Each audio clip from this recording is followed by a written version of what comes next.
Reggie here, your friendly neighborhood bodybuilder and comic book collector, and I want to welcome you to another live stream. It is Sunday, and I am in the process of getting myself together to go back to work after having several days off.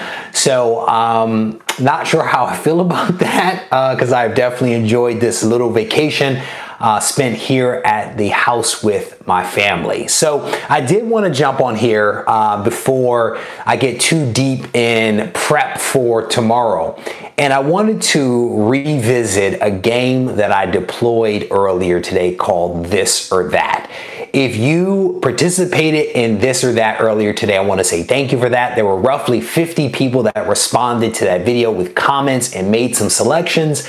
And I want to talk about how I tabulated those scores, and then to also kind of address why I did this or that the way that I did it. There were many of you that had some feedback and some thoughts around the video. I may address some of those things. I may not address some. We will see how much I can get to, but I wanted to kind of revisit my rationale for doing it, and then to also share with you the scores of what you guys put into the system.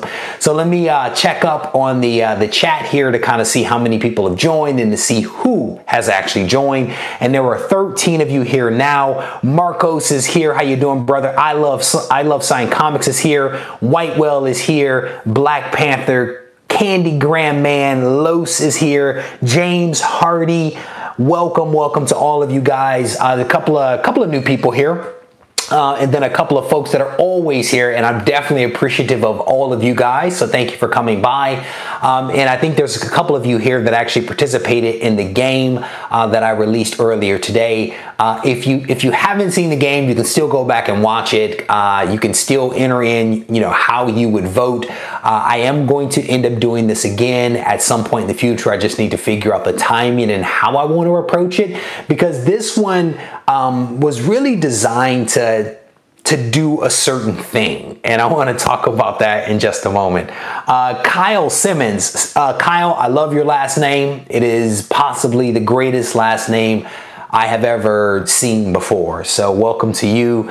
He says, new to the channel and new to collecting comics. He loves the channel, keeps me informed and up to date. Well, thank you very much, Kyle, for those kind words. Brother, it wasn't that long ago that I returned back to comics after having taken a very, very long break from comics. And so when I create content, to some degree or another, I am creating content for those that are new to comics or those that are newly returning to comics. And so my hope is that those type of people can find a home here and can find some content that may be relevant to them. That's part of the reason why I created like the Lingo series, for example, which is basically comic book terminology that we all throw around that just a year ago I had no clue what those terms meant. So I've created a whole series of videos just looking at terminology and lingo, and I'm actually in the process with the help of a couple of friends of doing a few additional videos. One of them, Whitewell, is actually here in the room now. He gave me a couple of terms to think about that I'm planning to integrate into some future videos. So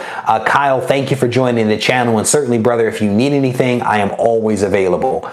Jason P is here. How you doing?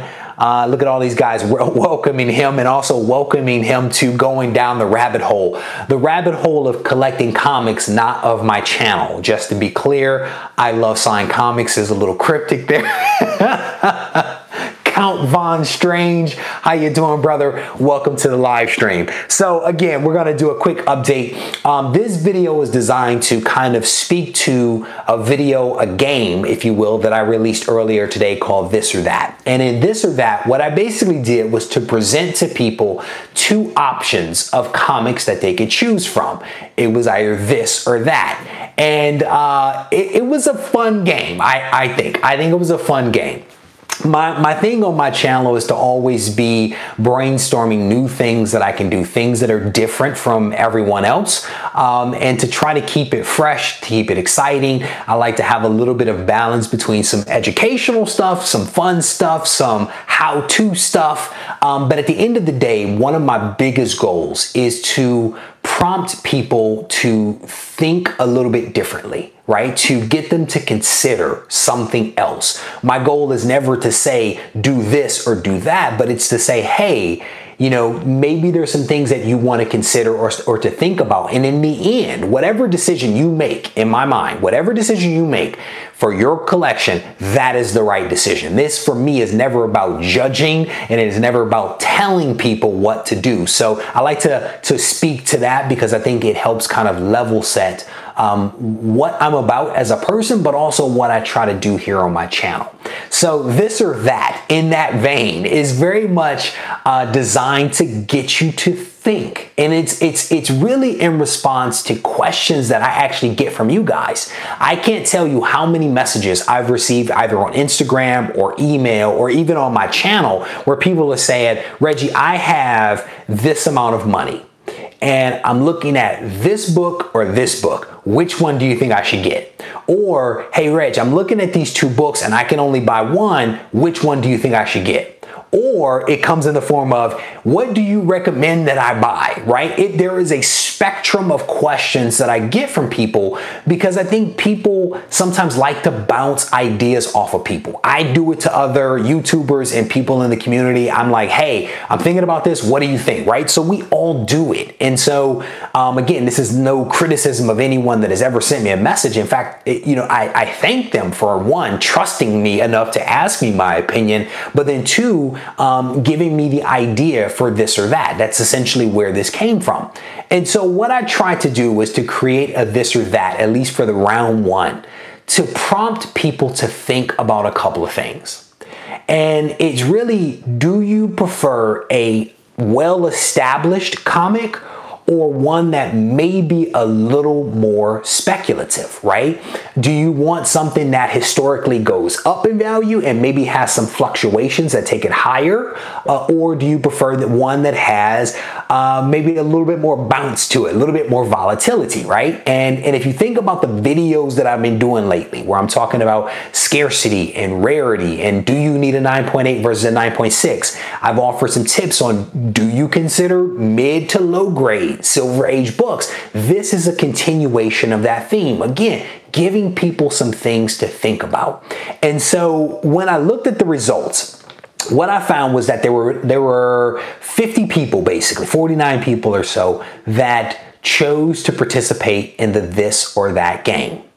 And here's how the results broke down when people were offered basically established books, that being A, and maybe those with a little bit of volatility to them.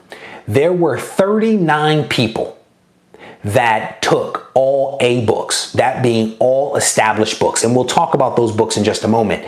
But there were 39 people out of roughly 49 people that decided that they wanted the established book. There was only one person that selected all B books, just one. And in talking with that person, I think part of the reason why they went that route is because they felt like they could never afford the books in the A category. And so they chose to go with B. And in my mind, what I was envisioning for people was to make a decision setting costs aside, right? Setting affordability aside. That was my intention. And I want to think that that's how most people interpreted it, but I don't want to assume, right? This person did not assume that. And again, there's nothing wrong with that. I'm not criticizing at all.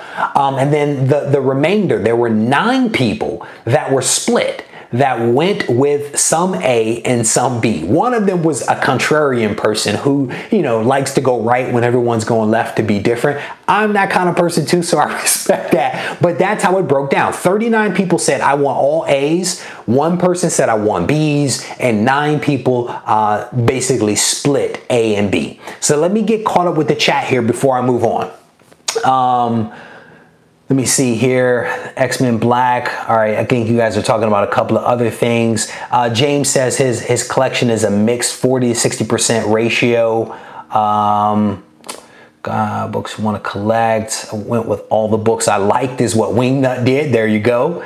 All right, cool. So basically that was kind of how the numbers broke down. And really what I was trying to test was if you set aside money, where would you want to spend your money? right? That was like the big question is if you had all the money, where would you choose to spend it? And by and large, the vast majority of people decided to go with the more established books. So for those that did not get a chance to watch the video, I want to highlight some of the books here. I have some of them both from A and B. I don't have all of them because they are still on my want list. But the very first one was Amazing Spider-Man number 14, which is the first appearance of Green Goblin, versus ASM 798, which is the first appearance of the Red Goblin. This book was all the rage not that long ago, right? This whole story arc with the Red Goblin, and it was really a fun read. I got into it. I bought multiple copies of all of the books from 798 all the way up to 800. Bought like one copy of 801, but I was all about Red Goblin. I thought it was really cool. I did not envision it being a long-term character, and lo and behold, it wasn't. But when given that choice, the vast majority of people went with ASM 14. And the question is why?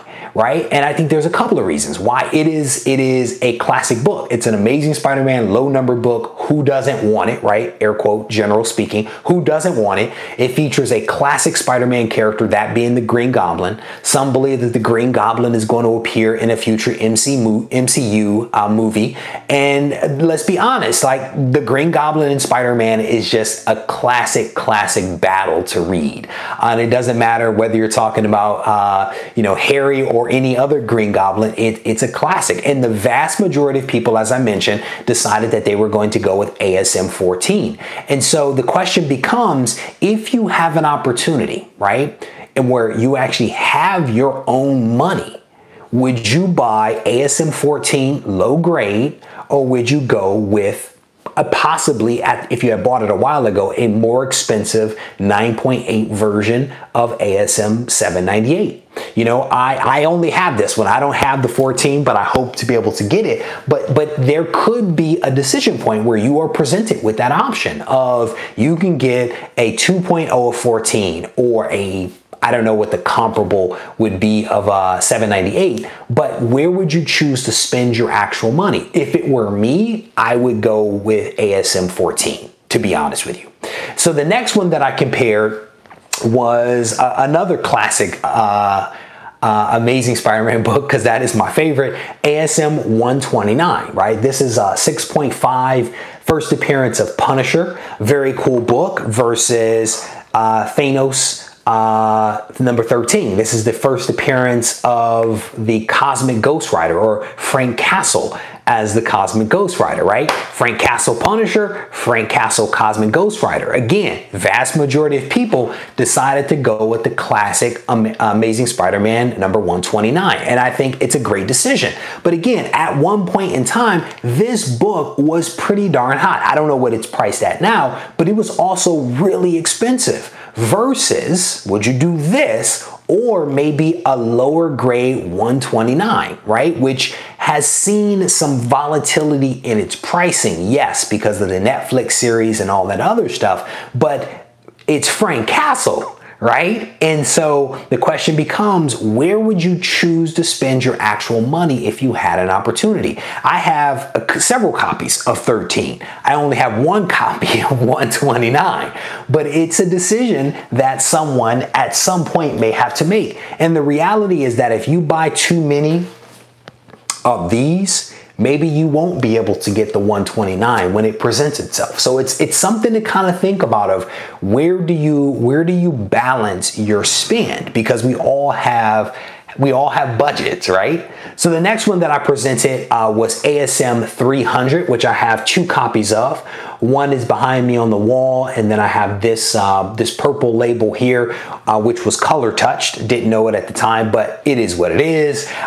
Versus, which is the first appearance of Venom, versus Thor 6, which is the first mention of Null. If you guys were paying attention, that book took off like a rocket, right? When Donny Cates started writing Null, I think in Venom, the Thor issue 6, that first mention took off like crazy, and people were spending crazy amounts of money to get it. Now again, that's a decision. Do you go with that book or do you go with not this one, right? Because of the purple label, but do you go with the more established Venom character? And yes, Venom has seen some volatility. This book has seen some volatility with the movie coming out, but historically, this has been a book that has performed pretty darn well, right? So the question is, where do you spend your money? So let me get caught up with the chat because I see it kind of moving here. So I want to see if people have some thoughts before we continue on with the last 3 of the 6 books. Geek Out Therapy says he found the virgin cover of that one. I'm guessing the $7.98. I'm guessing the $7.98. Candygram Man says the more valuable. There must be an alternative reality. There's a book missing from the wall.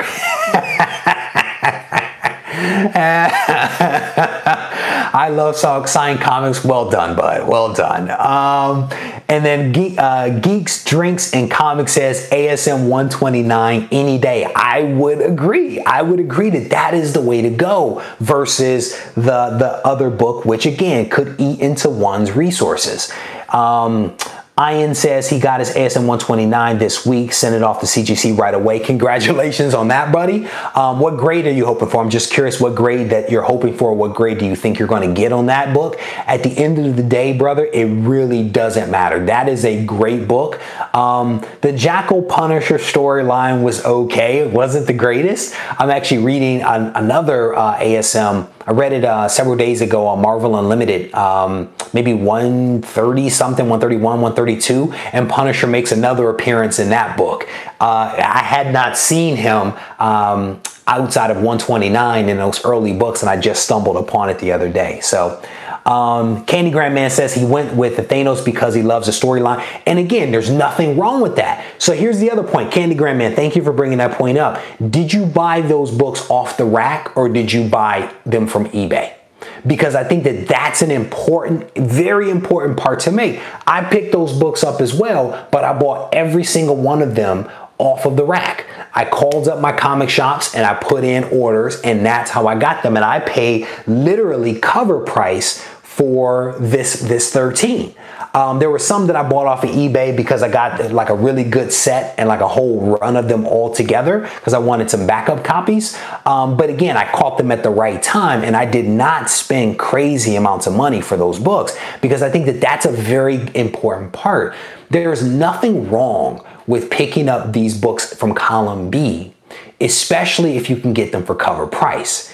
The issue comes in my opinion, this is just me talking, right? When you're being asked to spend $100, $200 for that book that was new just a week ago, when if you were to save up another $200 or so, you could get a Silver Age book, right? Because if you look at through speculation, what happens with prices, it's sometimes doing this, or it sometimes does this, and then it does this, and it never comes back. You know, so it's just one of those things. Again, just trying to give people something to think about. When you have your hard-earned money, where do you want to spend it? Where do you want to put it, right?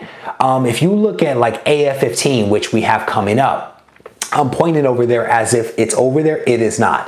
But let's say you look at AF-15, right? I saw an analysis once that showed that AF-15 goes up $500 a year. Just $500 steady per year. That's not a bad return on investment, right? Yes, it is expensive. Even if you're looking at a 1.8 or a 0.5, they're all expensive, but it also goes up $500 a year, that's not bad, you know? Couple more people have joined. Dre Boogie, how you doing? Candygram Man says he bought them off the rack. Absolutely nothing wrong with that. Nothing wrong with that. I picked them up. I absolutely love the story, right? Part of my argument is if you spend crazy amounts of money for a spec book and you do that over and over, it may limit your ability if you have a budget to buy some of the more established books, right? Sometimes you like immediate gratification. Sometimes you just want to read the book because you want to read the book. But you just have to be aware of how sometimes doing this prevents that from actually happening. James Hardy says he used to be 9.8 or nothing, not possible with any money. So anything below 1975 is acceptable at 7.0 and lower. However, I'm planning on a Hulk 181, 9.8. Brother, there you go. I mean, James, that's a great philosophical approach. You know, that is a great philosophical approach that sometimes, like even me, I have Fantastic 448 on that wall. There's a 4.0, and then I have like a 3.5, and the box is raw. And it's like I had to wrap my mind around the fact that that 4.0, given where I was in life at the time, was acceptable. Right? Because there are people that only want 9.8s, and there's nothing wrong with that, but just understand that there are trade-offs, you know? Geeks, Drinks, and Comics says he used to have 129 when he was a teenager and sold it for $25. That, my friend, just makes me sad. that despite the smile, that makes me very sad, you know? Kyle says, now, would you buy these from a comic shop, or would you order it from, let's say, eBay, Amazon, or some of the So are you talking about the new books, Kyle? If it's a new book, so I am a fan of local comic shops. You know, I am a fan. Yesterday was, what was it, buy local, buy small, or something like that. I am a fan of comic shops, of local comic shops. I actually frequent 3.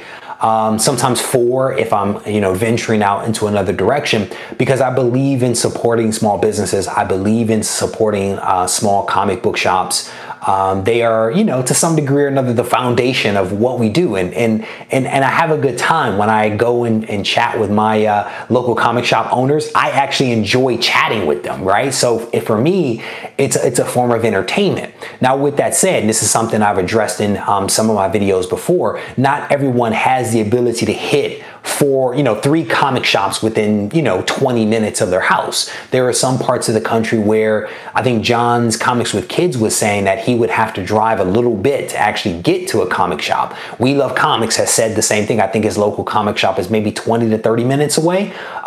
There are some people that just don't even have that option. So I think pre-ordering from certain sites is never a bad thing. Buying them from Amazon, never a bad thing.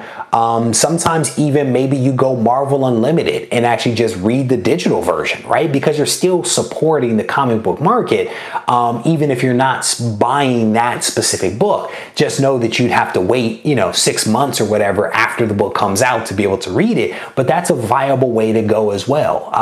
But if possible, I say buy from a local comic shop. If you have that ability, I do it. I like to support comic shops. So Wingnut says it's hard to drop big money on a single book, knowing all other books won't get because of it. Yeah, I mean, there's definitely a balance, brother. I mean, you just heard somebody basically saying that they're going to buy Hulk 181 9.8. There are sacrifices to be made there, right? I mean, the children may have to be sold to buy that book, right? There is always a trade-off. There is always a trade-off. And for me, I think back when I first started collecting again, this most recent time, I was in a rush to buy everything, right? And I was spending tons of money to buy everything because I felt like I was playing catch up. And now that I've kind of caught up, I think I'm starting to ask myself more difficult questions around, where do I really want to spend my money, right? Where do I really want to make my line in the sand, And I'm starting to ask myself some really tough questions. But to your point, there is a trade-off. If you drop big money on a book, there is a trade-off. There are some other books that you just won't get. And that's just the reality, Ultra 7 says FF48 is beautiful. Definitely agree with that. I think 49 and 50 are also great. I think out of that trilogy, I want to say that 49 is probably my favorite. I actually picked up 3 copies of that. One graded, I think it's a 7.0, 7.5, and then 2 raw. I think it's a really, really gorgeous cover. And again, that's a situation where, could I have bought a single copy of like 48 really high grade? Yes, I could have, but I also like 49, and I think 50 is important because it's the, it's the trilogy, right? And so I decided to go low grade for those books, and I picked up multiple copies of all 3, and I think it was the right call for me, given, how I'm choosing to collect. But yeah, there's some trade-offs. There's some other things that I didn't get because I chose to get those, Tech 31 Kid, my buddy Ben, says this is what happens as collectors progress from LCS New Comics, long box, pale sets in the vintage GA suit, become more appealing. $1 book for $15,000 books. He'd rather have a $15 AF-15. Well said, brother. Well said. And I think Ben, it is, I don't know if everyone goes down that path, right? I don't want to assume. But I find myself to some degree or another kind of going down that path. But I think I'm getting there because I have been able to pick up, thankfully, been able to pick up many of those books that I've always wanted. You know, many of those books that I would see in Wizard or see on the wall at a comic shop or go to a con and see. I feel like I've reached the point where I feel more comfortable with my collection and more comfortable with being a collector, that I feel like I can do that. But I don't want to assume that everyone goes that path, right? And I definitely see a pattern. I see a pattern with people, but I don't know if everyone will choose to go that path. Because to your point, 15 grand for AF-15, brother, that's a lot of money. That's a lot of money. But at the same time, you might spend 15 grand, to your point, on $1 books, you know? So there's that thing of where do you want to spend your money? And that's what, again, this version of this or that was designed to do. This game was designed this time around to answer that question that so many times people have asked of me of where should I spend my money? How should I spend my money, right? The first answer for me is always, well, where do you think? Where do you want to spend it? What are you interested in? What kind of collector are you? But this was also just like a little bit of market research to test some of that thinking. So the next set of books that came up was Hulk #1. I don't have Hulk #1. I do want to own it. Maybe one day I will own that book. But here is Totally Awesome Hulk 9.8. And I picked this book up. I did not get this one off the rack. I walked into a comic shop maybe 8 months ago. I saw it. I was like, that's a gorgeous book. I know what that book is because I'd already been reading Totally Awesome Hulk, and I ended up picking this one up off the wall. I paid a little bit for it. I think it was a fair price, but it was one of those ones where I didn't have to sacrifice another book for the sake of this book because it wasn't that expensive. It wasn't you know, off the rack cost because the guy had it slabs and it was slabbed at a 9.8, but I paid a decent amount of money for this, you know, and I don't regret it at all. But if I had to do it all over again, if I were making a decision between buying this book and using the money from this book to buy Hulk 1, it's a no-brainer. It's a no-brainer. And will it ever be that situation? Probably not. You're not going to be sitting there looking at either you can buy this book or you can buy this book. That's not going to happen. But essentially what I'm saying is, separated by time, that is essentially the choice that you're making, right? And if you don't spend this, maybe you can actually get that. It's something to think about. The next one that I compared was this one right here, Hulk 181. We were just talking about this one. I have 2 copies of this. This is my my Signature Series 5.0, and on the wall behind me is an 8.5, and I'm very happy with that 8.5. I wish it were a 9.8, but again, I made some decisions on what I wanted to do. First appearance of Wolverine, or first full appearance of Wolverine, I should say, versus NYX #3, which is the first appearance of X-23. I bought this book off the rack back in the day, and I think this book right now is going for what, 900 bucks? I don't think I would ever spend $900 for this book.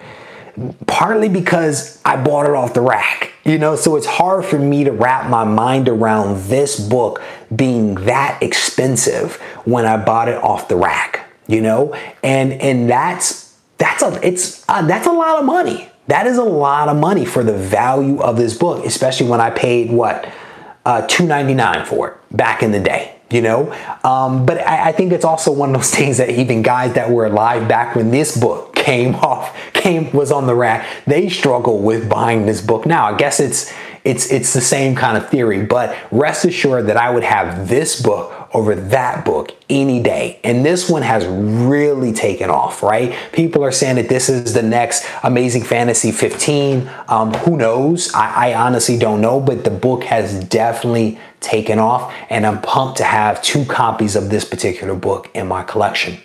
And then the last comparison that I made in this or that was AF-15, which I do not have. I think I have a Master's Works copy around here somewhere that someone gave me. And then it was Ultimate Fallout, number 4. The first appearance of Peter Parker versus the first appearance of Miles Morales as Spider-Man. I don't have either book, and I struggle with paying the prices for Ultimate Fallout.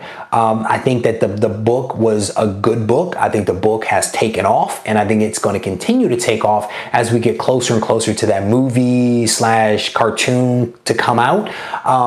That is an expensive book, and I will probably never own that book unless I'm able to get a really good deal. And I'm a Spider-Man fan, right? But for me, Spider-Man's Peter Parker, not necessarily Miles Morales. So again, I wanted to do this again to give some people some things to think about, because we all have budgets, we all have limited amounts of money, and the question becomes, where are you going to spend your money?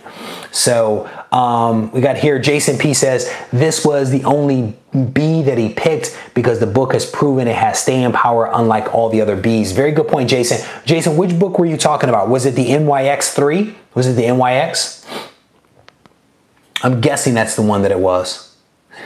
NYX, yeah. I would agree with you, brother, that book, and it's a very good point that you raise, is that the NYX has definitely stood the test of time. That is valid, but it also came out in 2004, right? Many of the other books, and I would have to go back to the list, have come out more recently.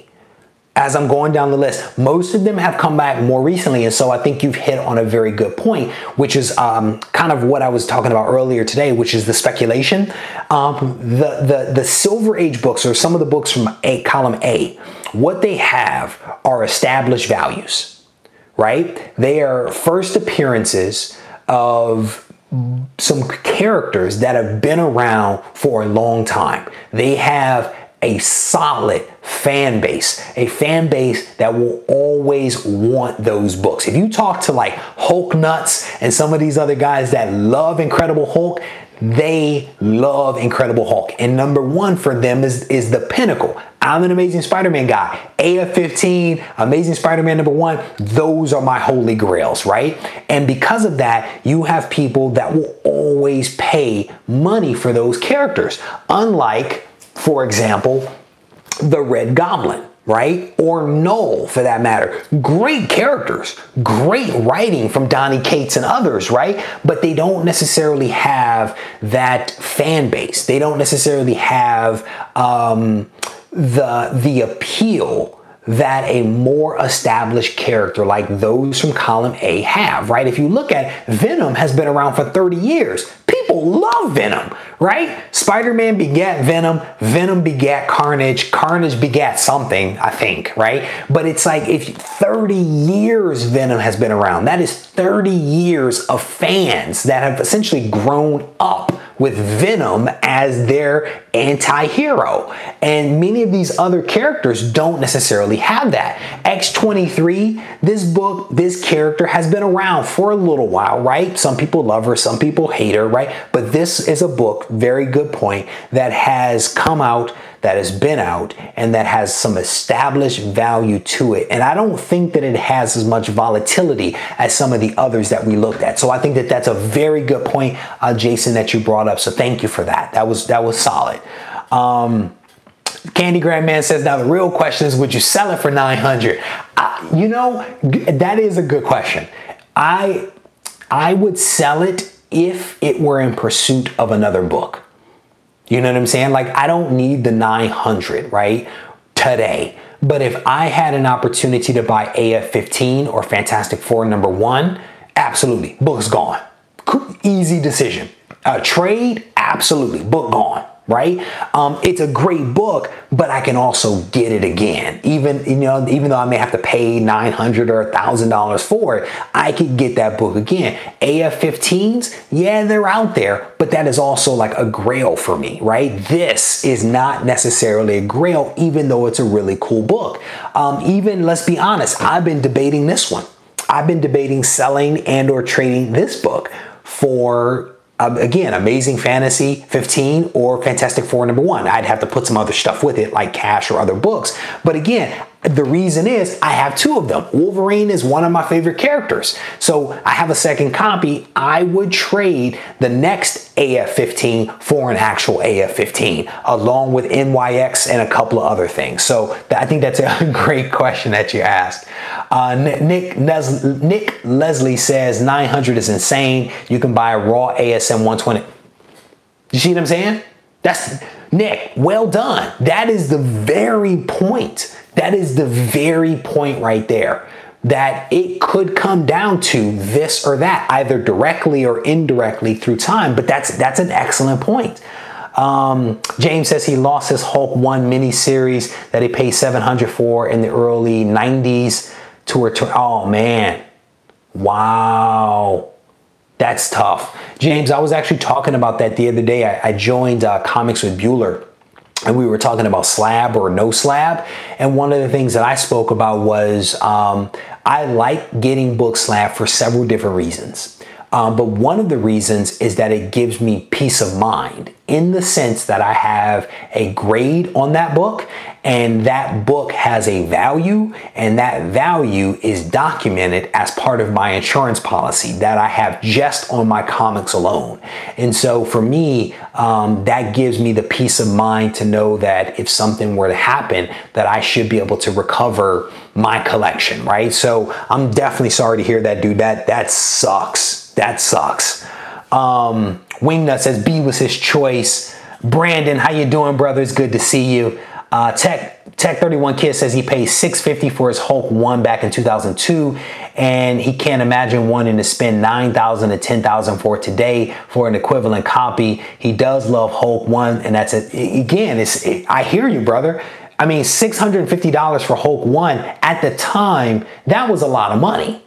Right? At the time, that was a lot of money. Now, to your point, that, depending upon grade, is a $9,000 book. And that's expensive. It really is expensive, you know? James says he's selling his Avengers Annual 10, 9.8 on eBay right now. And Pursuit, again, there you go. Even though I'm sure that you love Avengers 10, right? I mean, it's a good book. I have that book back there. It's a good book. But I would give that book up in a heartbeat for a Fantastic Four #1 or an Amazing Fantasy #15. And I know some people will actually buy some of the books from column B to hold and then to sell to get books from column A. I see nothing wrong with that. But if you only can do one or the other, right, I'd lean more towards the A. Tech 31 says, sell it, Reg, you can downgrade it. That's what you've been doing. The downgrade trick is like taking equity out of a book. Exactly. Well said. Well said. You know, being in my mind, though, yeah, we'll talk about that. Because I have, some people have suggested that I downgrade. I saw you raise the point earlier about my Iron Man 55 back there. So the Iron Man 55, which is a 9.4, literally, and Ben knows this, was rescued from a Ziploc bag. I kid you not. It was in a Ziploc bag with some Captain Marvel books, which are also rescued from a guy that was selling a bunch of books. That Amazing Spider-Man 300 came from that stack. I'm trying to see what else came from back there. I think that's it. But yeah, the book came from a Ziploc, and someone was suggesting that I actually sell that book, downgrade it to like a 7 or a 6 even, and use that money towards something else. I have debated it, and I struggle with it because it's such a good story. I like being able to say that book right there came from a Ziploc. So, I don't know. Brandon says he just sold off a couple of keys to pay for Teenage Mutant Ninja Turtles 2, 3. I think, Brandon, did you post that on Instagram? Because I swear I just saw someone spreading a couple of Teenage Mutant Ninja Turtle books just like yesterday or the day before. Congratulations on picking those books up if it wasn't you, and I hope that you get some solid grades on each one of those books, brother, because I know, like, my brother was a Teenage Mutant Ninja Turtle fan back in the day. You couldn't tell him a thing about the Turtles. I never got into it, and that's not my thing, but I have respect for anyone that is passionate about something, so congratulations on getting those books, man. Ziploc bag pedigree. All right, then, Brandon, that was you that I saw. Congrats, man. Those are some great looking books, man. James, have a good session at church, brother. Keeps calling. Yeah, good stuff, man. Thank you for swinging by. I'm glad you were able to hang out for a little bit. So yeah, I mean, this whole thing has just been I wanted it to be a little bit of a discussion around the fact that, you know, there are an infinite number of books out there, right? In the sense that, you know, there are so many characters, so many years, so many first appearances, so many this, so many that you could literally spend a lifetime chasing all of these books. And you could spend a ton of money doing it. And the question just becomes, you know, because you have a fixed budget, right? At least most people do. You know, where do you want to put your energies, right? I know some people that love being completists. They pick up every single copy of every single series, and there's nothing wrong with that, right? There are others that only collect keys. There's nothing wrong with that. The question becomes, like, what kind of collector will you be, right? Where do you want to use your limited resources? Where do you want to invest? What do you want to buy? What's meaningful to you? Maybe it's Teenage Mutant Ninja Turtles. Who knows, right? But whatever it is, you know, you should ultimately buy that thing and enjoy that thing for what it is. You know what I'm saying? And for me, as I've continued to kind of mature in the hobby a little bit, you know, I'm buying fewer new books. I'm still buying new books because I still enjoy them. I still enjoy the new stories, and I'm not having to sacrifice by buying the new book something else. But I'm starting to look and give more thought to, you know, where do I want to spend my money, right?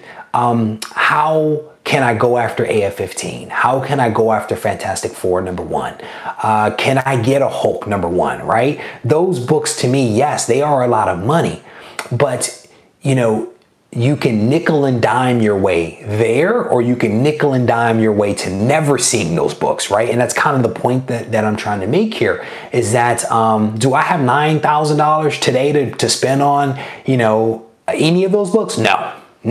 But if I buy less of these books, if I buy fewer variants, if I buy less spec books, could I get there? Maybe, and I'd like to give it a shot, you know? So Nick says he went from collecting Spider-Man and Iron Fist to now collecting Marvel keys as well.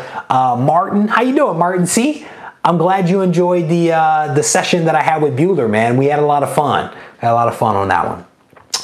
Carlito says he's cooled it on new books to save for keys. There you go. Steve Rogers says, if I have 15K, do you get Hulk 1, ASM 15?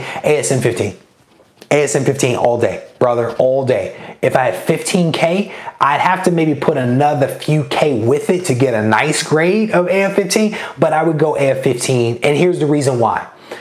Spider-Man is my holy grail. Favorite character, I definitely go that route. That book goes up based upon the last time I did research, $500 each year. So the longer I wait, the more expensive it becomes.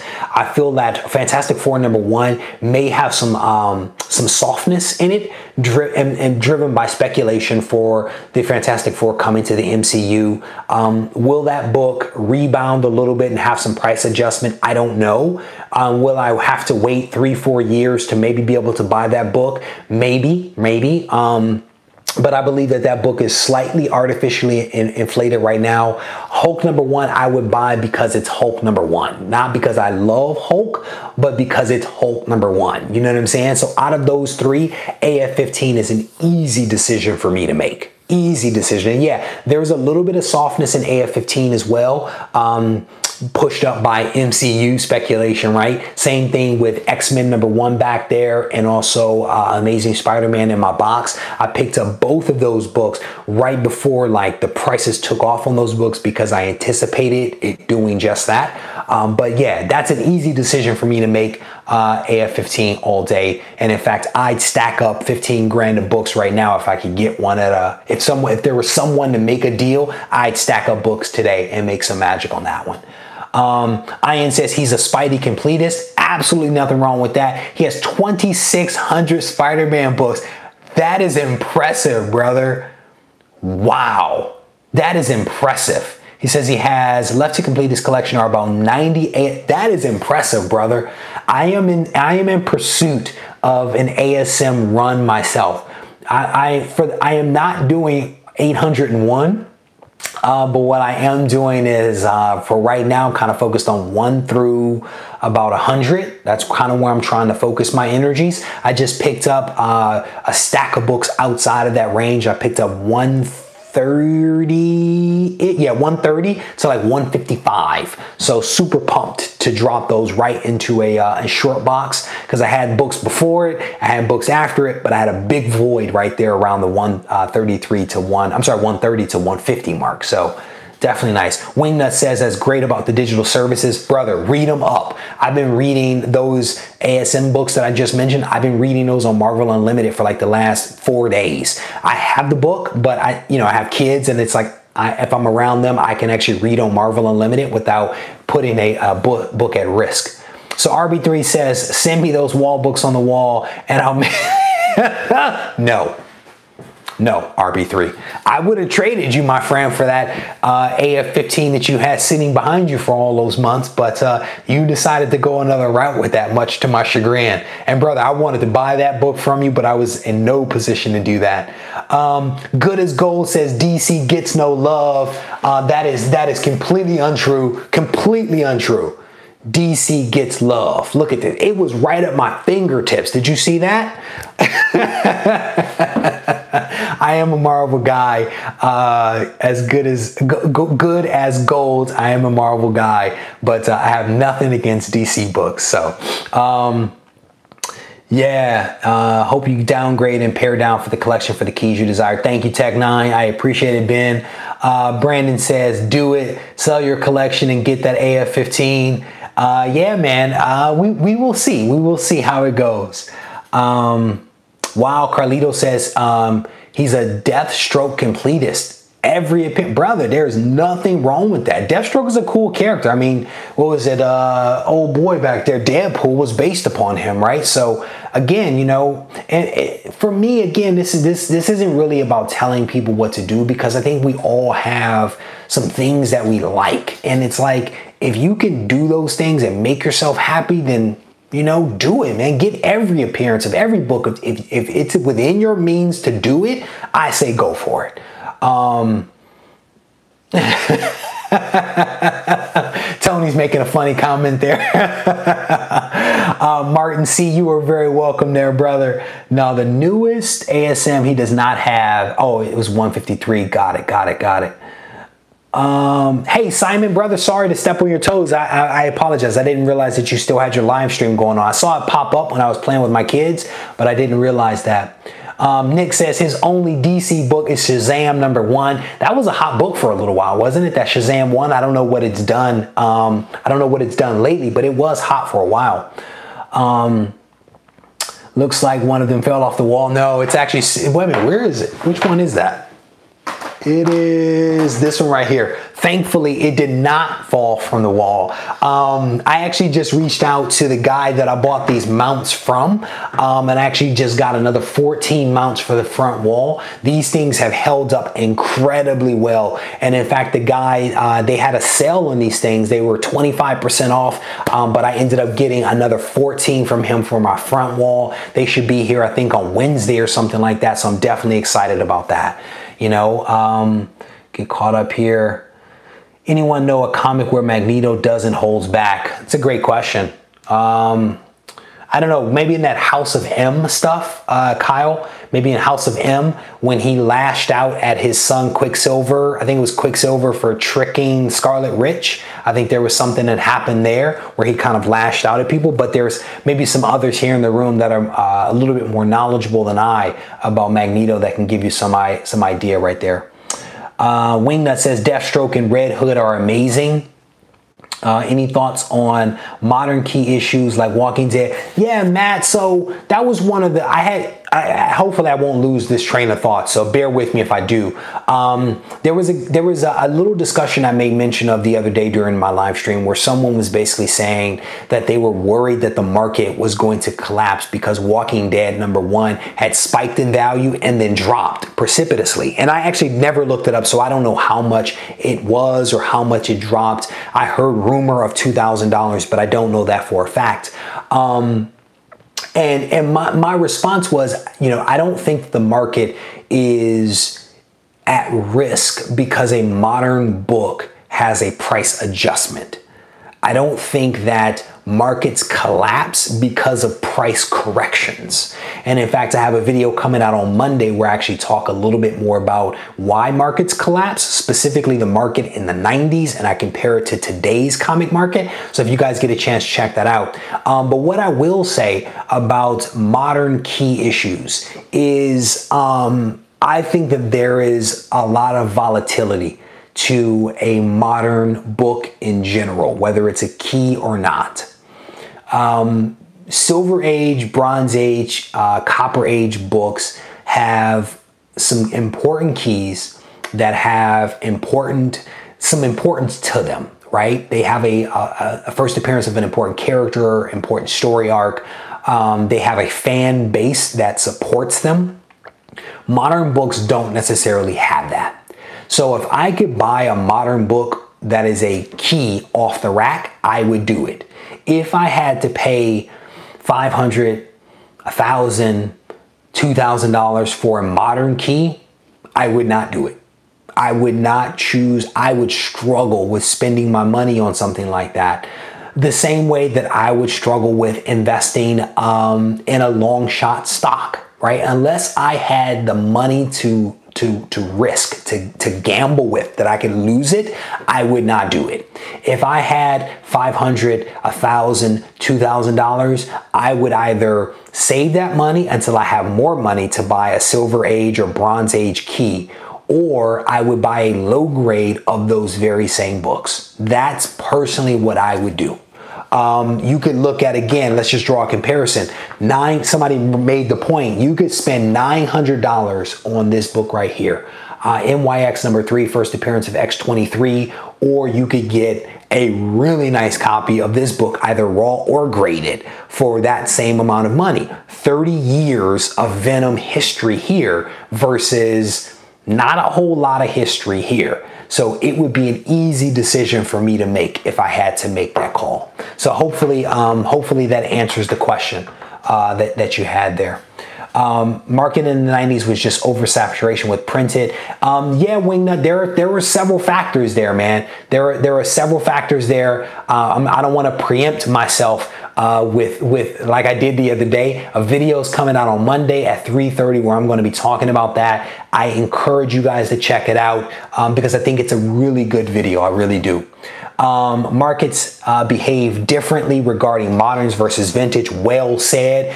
Great Legend, it's good to see you, brother. There is a lot more volatility with a modern book. And in fact, so one of the things that I did a video on and someone helped me to think my way through, and I applaud them for this, was I had some math behind why I would get a book slabbed. And there's some math based upon the value of the book versus the cost of getting the book slabbed. And there's a break even, and there's a point where you're actually going to take a loss where you maybe shouldn't get the book graded.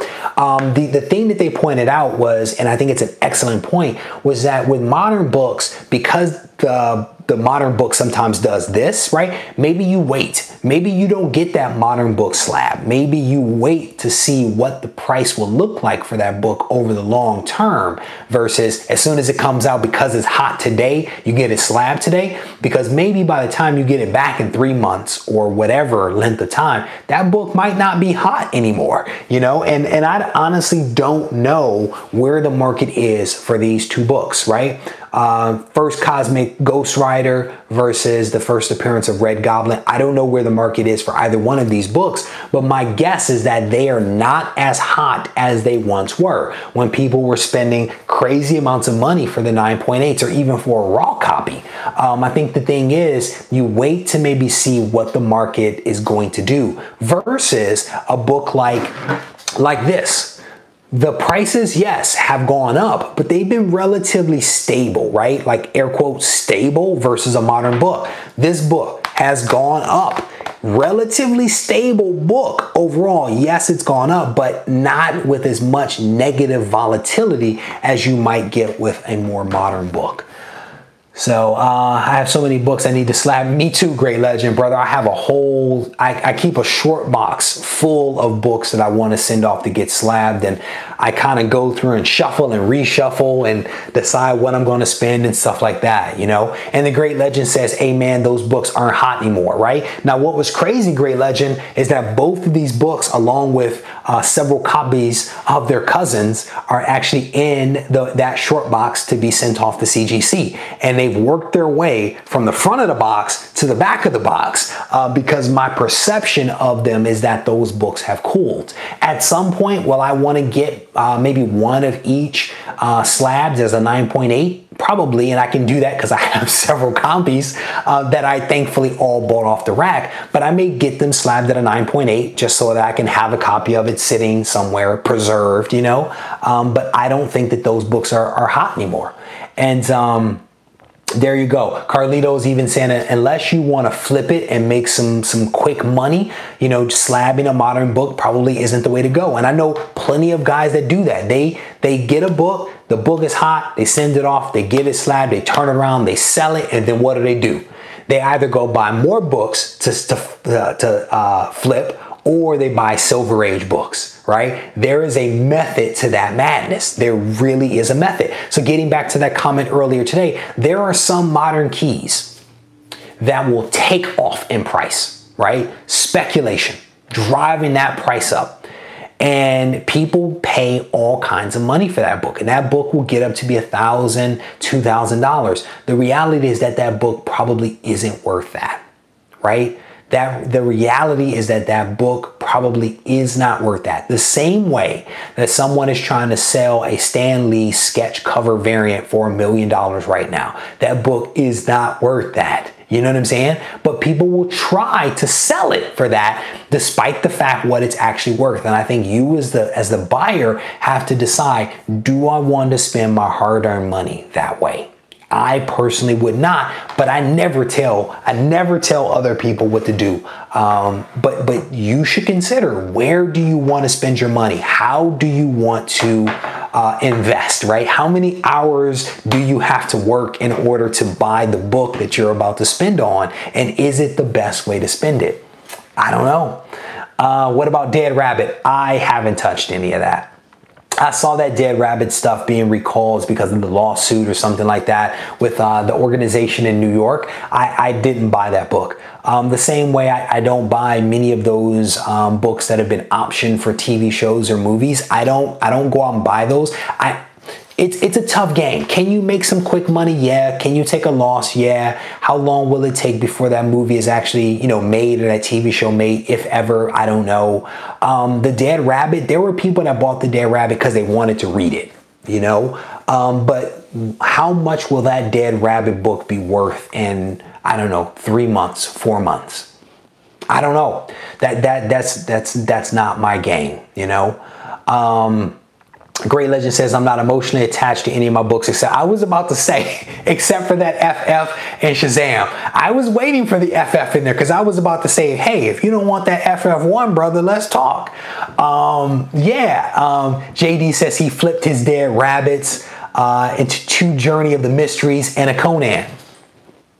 you know? And here's the thing. Those people that bought the Dead Rabbits, they probably are great books. Probably a great read. They're super pumped about having those books. But for JD, his heart, he is a Thor guy through and through. I don't know about Conan, but he is definitely a Thor guy. And so for him, that made perfect sense to buy that book, flip that book, and to invest it somewhere where, if you look at it, there is more value probably in the journey of mystery books than there will be in that Dead Rabbit if we look out a year from now. That's my guess. That is my guess. Nick says worth buying at cover price only. There you go. Dead Rabbit was such a good book. Gutted it at the end. Red, how you doing, Red? Good to see you. Carlito says, well done, JD. Brother, great legend. I'm telling you, FF1 would look so good on that wall, man. My buddy Ben, who was here earlier, he has, I think he has one for sale. I just haven't pulled the trigger on it. I want it, but as you know, that book has gone up, pretty quickly with the MCU stuff, and I don't know if I'm going to be able to pull the trigger on it as quickly as I would want, because if you look at it, right, that book right now, and I can't remember the exact grade, and my pricing maybe also, bear with me. When I looked at it, it was $7 grand. And in my mind, if I drop $7 grand on that book, then that definitely puts me out of the running for AF-15. Because a few more $1,000, right? I feel like I can get AF-15, which would be my holy grail. Whereas FF is a book that I want. It's a great read. It's a historical book. I really do want it, and it would look great up there. But I think AF-15 would look better, you know? And yeah, and in the end, my goal is to get both. It's just a question of how do I prioritize those two books, you know? Do I have any Onslaught in my collection? I do not. I do not. I think Onslaught is actually a really cool character, but I actually don't have any anything featuring Onslaught. Great Legend says, Reggie did a great video. Oh yeah, thank you, brother. Bueller and I had a good time, man. It would have probably gone longer, but he had another commitment, so we had to end it early. But I was really honored that he invited me on his channel. I've been a fan of Bueller's for a long time. He and I talk offline, like maybe every couple of weeks. We talk a little bit, and I think he's a good guy, and it was cool to hang out with him on his channel. So definitely pumped for that. Pretty much all of the FF stuff, brother, because I'm telling you, I want FF1, FF 13, first appearance of Uatu. I really want 48. I have 45 is one that I want. There's a couple of really cool FF books, but they have just taken off, just really taken off. So at some point, I will snag them. Javier, how you doing, brother? It is good to see you. Welcome to the live stream. Tony asks, what's the next #1 issue on your wish list? Honestly, I need to decide, right? Because there are certain books that I want, like some of the ones that I've mentioned, that are going to take, some significant financial capital and or, contributions from my collection to be able to pick up, right? And so I definitely want to pick up Amazing Fantasy 15. I definitely want to pick up FF1. I definitely want to get Hulk 1, but those books are going to require some effort. So I don't know if there's any other big #1s. I would have to think more about that I want to get, but I think there's definitely some really cool books that I want. Like I want X-Men 84. I want that book, right? The first Chris book on X-Men, which started his 17-year run. Definitely want that book, right? And that book doesn't require a ton, especially if you get a mid-grade book. So I definitely want that. And then I need to think about what else I want. I definitely want, for example, ASM 14. First appearance of Green Goblin. I actually have one on hold for me at a comic shop that I need to go pay for. But I'm also pursuing a lot of those low number ASM books, right? So I don't know if they're #1s versus they're important books for my personal collection. And it would be some of the things that I just mentioned. So hopefully that helps. JD says he's going after FF19. Ian says he wants X-Men #1. Nothing wrong with that. Ian says he bought CGC 5.0 X-Men in April for $6K, cracked the case, pressed it, re-slabbed it, regraded it, came back, CGC 6.0. Wow. Very nice. Very nice. I'm actually, my X-Men 1 back there is 5.0. I don't think that it's been cleaned or pressed either, and I think it can definitely benefit from that. Same thing with my giant size X-Men, never cleaned nor pressed, and I think it can definitely benefit from a cleaning and a pressing. So good stuff, man. One in DC 880. No. My next book will be ASM below 20. Very nice. Anything ASM, man, I am on board. Anything great that I'm reading at the moment. So I have not been reading as many of my modern books as I had hoped. I was reading Fantastic Four. The new series, number 2 was incredible. I have 3 here in the box that I need to read. I was reading Extinction.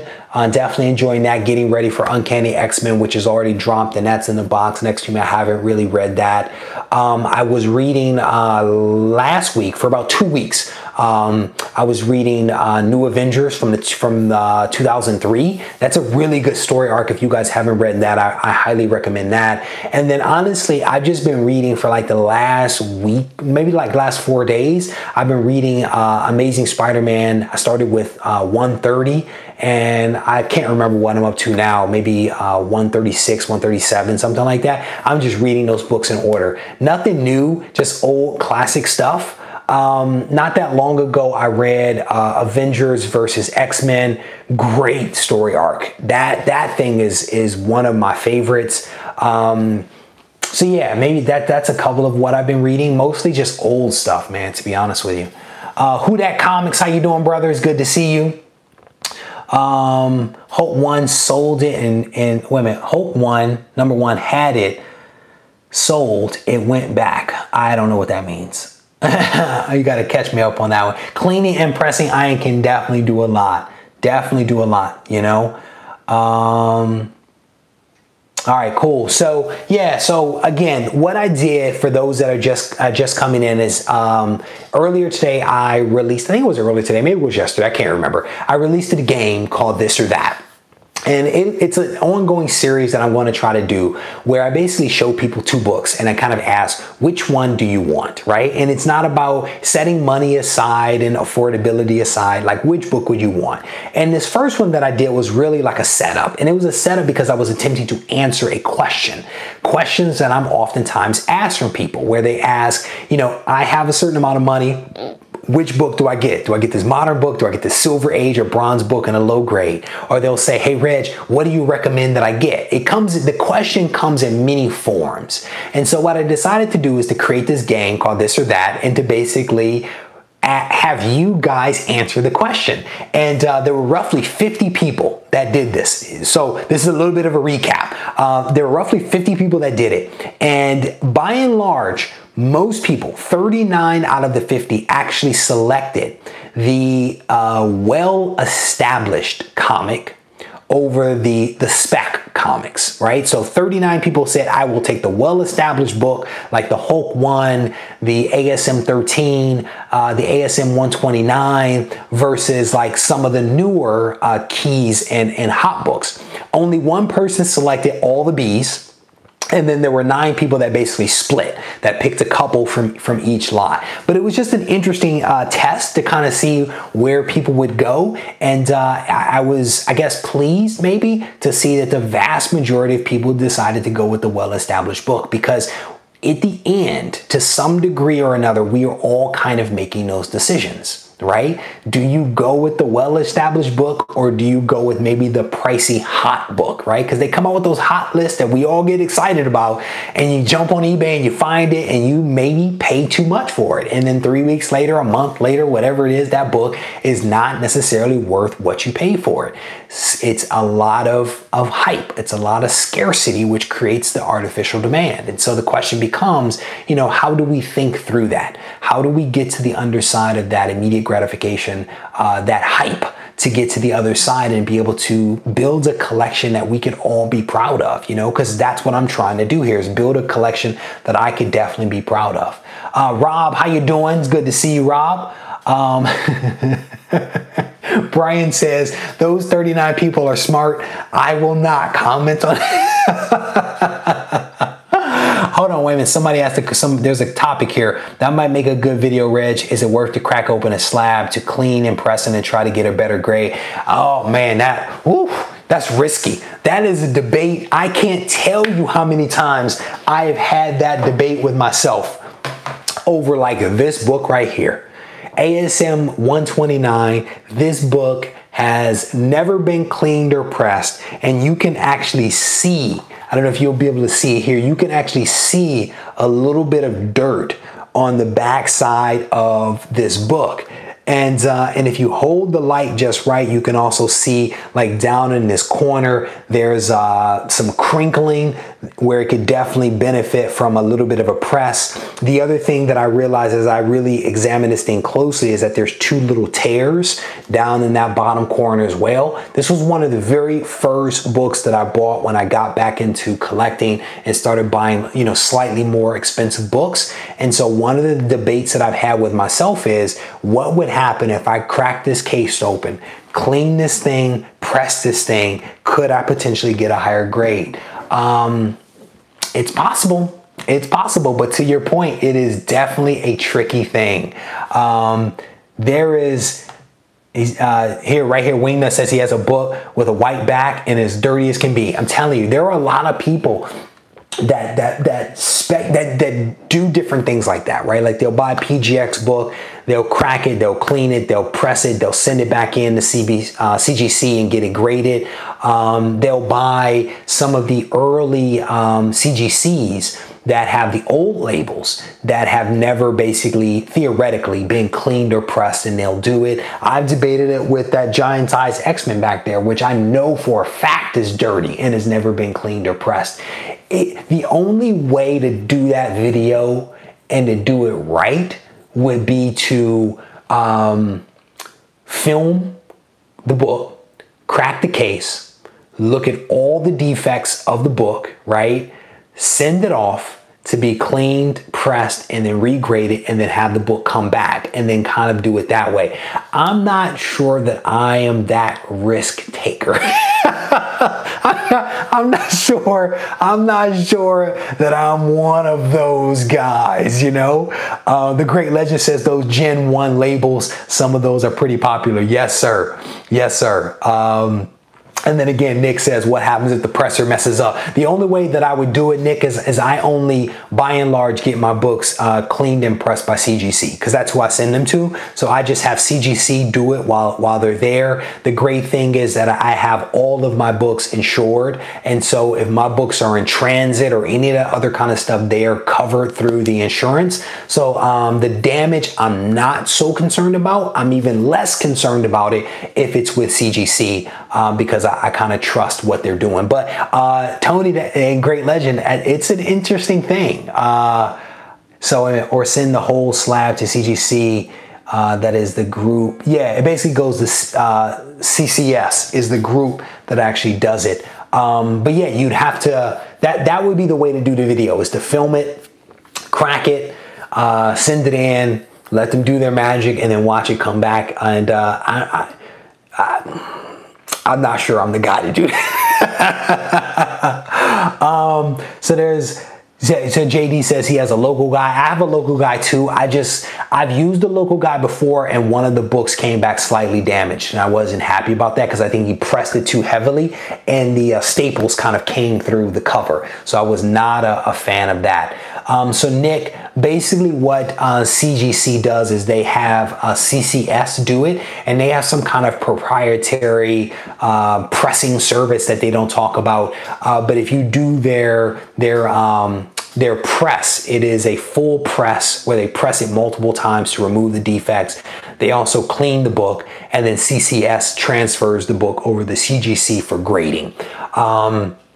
That's how that works. And so that is definitely an option. Chris from We Love Comics is here. No, brother, we are not doing any kind of crack. We are talking about cracking cases.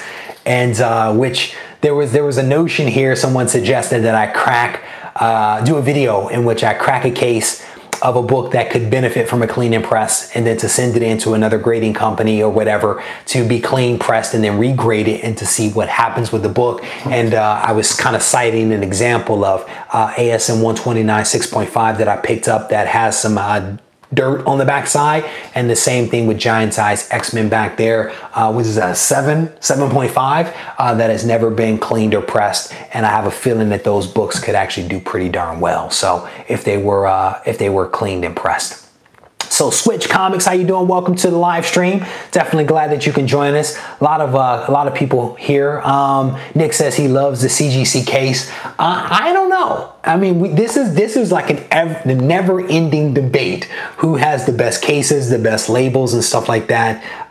These cases are not bad. I am a fan, however, of the CGC case, the newer ones. Big fan of those. I actually really do like the way that those cases work. But at the end of the day, you have to, decide what works best for you and for your collection, So Big Will, welcome back to Candygram Man. Yes, this is a long live stream. I did not anticipate being on here this long. My goal was to jump on, talk about this or that, and then to jump off. But here we are. I don't even know how long I've been going, but I think people seem to be having a pretty good conversation and enjoying it. So why cut it off if we don't have to? Big Will says, don't crack them. The slab is the best shipping protection along with packing. Yeah, that's a good idea. But I guess what I'm going by is the rules of CGC, which their rule is to pack it that way that they like you to pack it, where you don't put it in anything. But yeah. So I would agree that the case itself is the best protection that you could possibly offer. So Christopher Dodson, welcome to the channel, brother. He says he loves the channel. Well, thank you very much for that. We've had a lot of people join the channel as of late. I think there have been 40 some odd people that have just joined in the last couple of days. So I'm very thankful for everyone that has joined. I remember back when I first started this thing, there were, I had roughly 150 some odd people back when I was doing bodybuilding stuff. And so thankfully the channel has done really well thanks to all of you guys and thanks to a couple of really cool people like We Love Comics. Chris has given me several shout outs that have helped me. Comics with Bueller has done the same. The Great Legends has given me mentions on his channel. And so I think thanks to you guys that have found me, and thanks to those guys for giving me shout outs that have enabled others to find me. I think the channel has done really well, and I am definitely thankful to each one of you guys. My goal, and I've talked about this on Bueller's channel when I joined his live stream, my goal is to try to offer up diverse content, right? Because I like to think that I'm diverse. I think you guys have diverse interests. And so what I try to do is to throw out a little bit of everything, because I just think it's fun that way. We have trivia night, we have comic wars, we talk about shipping comics, we talk about grading comics, we have, some late breaking news stuff that I've done recently. I'm looking at the overall market and looking at the health of the market in other videos. Sometimes like this one, I just turn the camera on and just ramble. there's a little bit of everything for everyone, I'm actually working on a couple of videos in the background. I'm bringing my Lingo series back. So if you guys haven't checked this thing out, this is basically where I look at comic book terminology and lingo, and I basically define certain terms that we all throw around to help like people that are new to comics or newly returning to comics understand what the heck we're talking about, like AOK or LCS or, Marvel value stamp or spine roll, spine tick, like what is a slab, right? So my goal is to offer people diverse content that resonates with people that have diverse interests. At some point, maybe I'll even branch out and do some DC stuff. So we'll see. But yeah, man, the channel has grown tremendously, and I'm very thankful for that. I think it wasn't that long ago that I exceeded 1,000 subs, and now I'm getting closer to like 1,500, which I think is just, it really is incredible, So I definitely appreciate all of you guys. Wingnut says, when is trivia night? Maybe this coming weekend. I'll do trivia night. If you guys haven't seen it, check it out. It is What Was Uncle Thinking Volume 1. In that video, I actually show some books that are going to be given away as part of Trivia Night. There are some awesome books in there. While that video was being released, I had some people sending me text messages, Instagram messages, and emails with the values of those books that I'm actually going to be giving away. There are some good books, and the family that I have been getting books from for my personal collection, watches this channel, loves the channel, but also really loves the comic book community. And they gave me a huge stack of books that I could give away as part of Trivia Night. So possibly this coming weekend, we will do Trivia Night. Maybe on Saturday, maybe we'll do it. My goal is to advertise it well in advance so that we can have a very good turnout so that more people can understand what Uncle was thinking. So stay tuned for that. No, Chris, we did not get AF-15. Maybe one day. Maybe one day. Great Legend. No, I do not play video games, man. I haven't played a video game in a long time, brother. I wish I could, but Wingnut says it doesn't type fast enough to win, but fun anyway. Yeah, you do have to type pretty fast, So, Reggie. You got a tutorial for hanging up your slabs. Yeah, Rowan. So if you look at, there's a playlist called Room Tours on my channel. And in there, I actually show the mounts that I use for that. And it's super simple, dude. It really is. Make a line, drill a hole, or drill a screw, hang the mount. It is super simple. It really is. There's no magic to it. The hardest part, I think, is really measuring out your space, establishing the distance between them, right? And I'm no expert at that, but if you can hang a picture and you can hang it straight, using a level or whatever, you can hang these things up. So check out that playlist. It's called Room Tour, or Comic Book Room Tour. I want to say it's like video 1 and video 2. I show the mounts, talk about them, and then in episode 2, I have a little bit of experience actually hanging them, and so I give a little bit more insight there. So check that out. And then if you can't find it, or if you have questions, just send me a message on Instagram at Regie Collects, and I'll help you as best I can.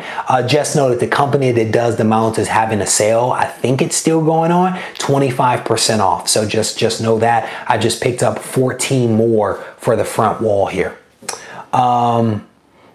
Great Legend says, if I haven't played any games to stay away, it's just as addicting as comics. Brother, I remember playing video games where I would sit there for hours on end playing games. So I definitely know. I can't remember the game. Call of Duty.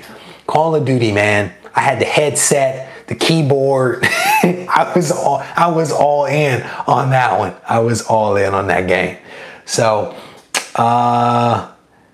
oh, hey, Nick, I am on Twitter, brother. I am on Twitter. I think it's Regie Collects on Twitter. I don't tweet that much. And when I do tweet, typically what I'm doing is tweeting about a video that I just posted. But I am on Twitter, and I think it's Regie Collects is my Twitter. And then, of course, I'm on Instagram because I am a huge fan of the Instagram, and it's Regie Collects there. And then I'm on email at regiecollects@gmail. The best way to get a hold of me, honestly, is Instagram, because I am always there. Let me check I'm trying to check my Twitter. I actually never know. It is actually Reggie Simmons on Twitter. It is actually Reggie Simmons, and Reggie is 1G, R-E-G-I-E, last name Simmons. I am on the Twitter machine, and I have all of 11 followers. I am not big on Twitter at all. Never have been. It's not my thing. Instagram all day long. So, all right, so I'm going to get myself out of here. I think my family just came home, so I'm going to go out there and join them. If you guys haven't checked out This or That game, definitely check that out.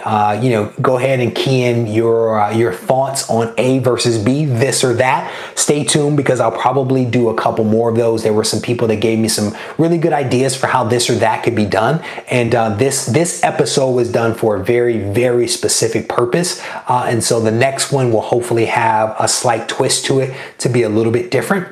So I want to continue thinking through that. Stay tuned. All next week, I'm going to be releasing videos. I think right now it is Monday through Thursday. I'll be releasing videos. always at 3:30 Pacific time. And then I will also probably go live at least once or twice next week. My hope is to do trivia night on this coming Saturday, that being the 1st of December. I think that's what the date is. So if you guys can join me for that, I would welcome it. If you haven't, subscribe to the channel and turn on notifications. That way you can get notified anytime I go live, because sometimes I do some impromptu stuff. So do that. And if possible, if you could give this video a thumbs up, I would absolutely appreciate it. So far, I think 39 of you have given it a thumbs up. So I'm definitely appreciative of that. And lastly, I just want to say thank you guys for hanging out with me for just a little bit. I absolutely appreciate the time. And Great Legend, I appreciate that super chat that just popped up. I didn't see how much, but it does not matter because I appreciate any token of kindness. So thank you guys. And if you need me, check me out on Instagram at RegieCollects. Take care, guys and gals.